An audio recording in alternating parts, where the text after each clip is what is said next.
pour cette 27e édition du Colloque Europa qui était cette année donc consacrée aux politiques publiques du sport en Europe. Nous avons eu la chance de préparer ce colloque avec le Centre de droit et d'économie du sport qui est évidemment sur le territoire le spécialiste de cette question et nous avons développé un partenariat avec l'Association nationale des élus en charge du sport. Nous avons travaillé ce contenu avec eux, la gouvernance des politiques publiques et l'attractivité des territoires. Pour créer, renforcer ce lien entre les Français et les Jeux paralympiques. Sachez qu'en Nouvelle-Aquitaine, on a 1 400 000 licenciés sportifs qui sont encadrés par plus de 300 000 bénévoles répartis au sein de 18 000 assos sportives.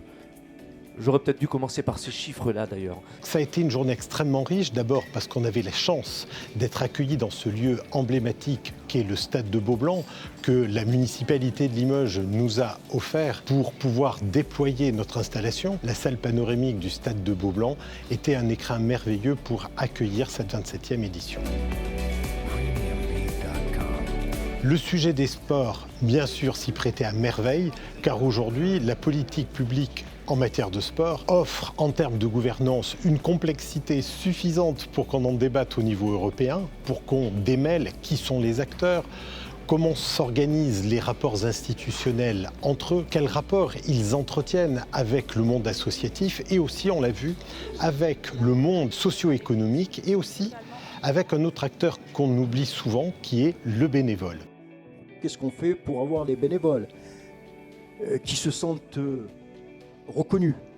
Parce que les bénévoles, ce n'est pas tellement l'argent qu'ils veulent, c'est la reconnaissance.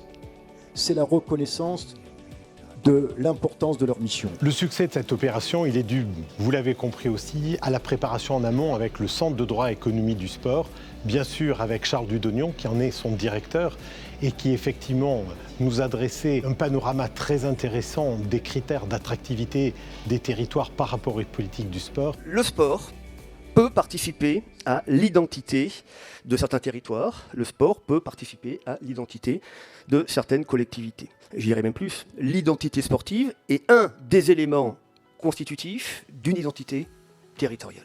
Et aussi grâce à la présence de notre grand témoin, Jean-Pierre Carraquillo, en sa qualité de fondateur, bien sûr, du Centre du droit et d'économie du sport, et de grand spécialiste de cette question, puisqu'il a roulé sa bosse à peu près dans toutes les instances de gouvernance et de régulation du sport. Alors j'ai été sollicité comme directeur du laboratoire Centre de droit et d'économie du sport, de façon finalement à apporter un complément d'expertise sur un peu comment on définit et comment on peut mettre en œuvre des politiques sportives pour d'une part assurer l'attractivité du territoire en tant que tel, mais aussi d'autre part à animer la cité et permettre, comment dirais-je, la diversification de pratiques sportives au bénéfice de tous et pas simplement au bénéfice des sportifs de haut niveau.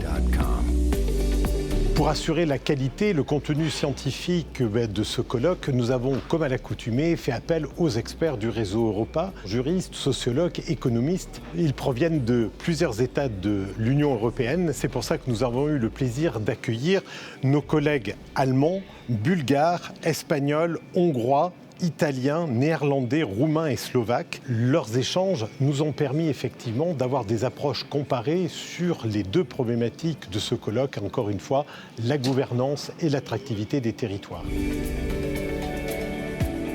Des valeurs communes de santé, de civisme et de solidarité. Donc c'est un dialogue un peu permanent avec effectivement comme fil conducteur, toujours et encore, comment on peut améliorer et développer les politiques publiques du sport en Europe.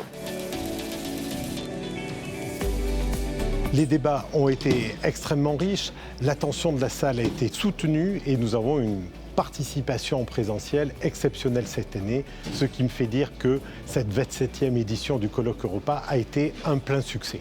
Je souhaite à tous de nous retrouver l'année prochaine pour la 28e édition du Colloque Europa.